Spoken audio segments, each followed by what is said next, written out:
আসসালামু আলাইকুম ভিউয়ার্স। আজ ফ্রাইডে হঠাৎ সৌরভ বললো যে চলো আজকে তোমাকে সালাউদ্দিন হোটেলের চুই ঝালের গরুর মাংস খাবো। তো যেই কথা সেই কাজ, চলে আসলাম সালাউদ্দিন হোটেলে।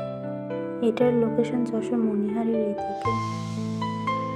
তো এই হচ্ছে হোটেলের ভিতরে, মোটামুটি ভালো পরিষ্কার পরিচ্ছন্নই ছিল, খারাপ না, ভালো।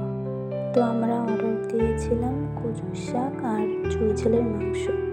এই যে ভাত চলে এসছে, তার সাথে কচুর শাকটা আগে দিয়েছিল।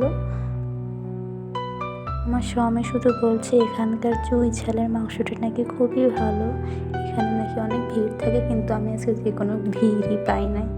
যে ইভেন তার গাড়ি, তার যে কি গাড়ি পছন্দ। তো কচুর শাকটা খুব একটা আমার কাছে ভালো লাগেনি, মোটামুটি, মানে খারাপও বলবো না, আবার খুব যে ভালো সেটাও না। কচুর শাকটাই আমি আগে নিলাম,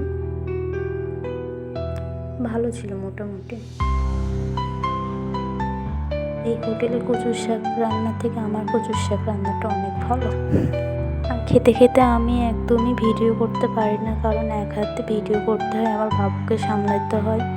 আমি আসলে খেতে খেতে একদম ভিডিও করতে পারি না। তো এ নিয়ে অনেক কথা বলে যে ভিডিওটা ঠিক মতন হয় না। আসলে এক হাতে খাওয়া আর ভিডিও পসিবল কিনা আমি জানি না, কিন্তু আমি পারি না এগুলো করতে। তো আমার কেন জানি মাংসর থেকে এইসব শাক ভাজি, কচুর শাক, ডাল, এইগুলাই বেশি ভালো লাগে। আপনাদের কি ভালো লাগে অবশ্যই কমেন্টে জানাবেন। আমার তো এই বাঙালির এইসব খাবারই ভালো লাগে, নর্মাল খাবারগুলো। মাংস, মাছ তো আমি কোনো মাছই খাই না, ইলিশ মাছটা ছাড়া। মাংসটা খাই, কচু ভর্তা, এইগুলো আমার খুব ভালো লাগে। কচুর শাকের পর নিয়ে নিলাম সেই মাংস, চুই ঝালের মাংস, যা আমার ভালো লাগে না বেশি একটা, মোটামুটি, এটা মোটামুটি বলতে ভালো লাগে না, কারণ মাংসটা খুবই শক্ত ছিল, আর মাংসের সাথে একটা চুই ঝালও পেয়েছিলাম।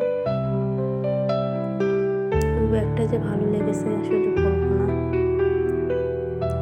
কিন্তু হ্যাঁ, যশোরের মধ্যে সেরা এটা আমি বলতে পারি, কারণ এটা আমার কাছে অমন মনে হয় না। তো খাওয়া দাওয়া শেষ করে আমার স্বামী যে বিল পে করছে। তো আজকের মতন এই পর্যন্ত। আল্লাহ হাফেজ, ভালো থাকবেন সবাই।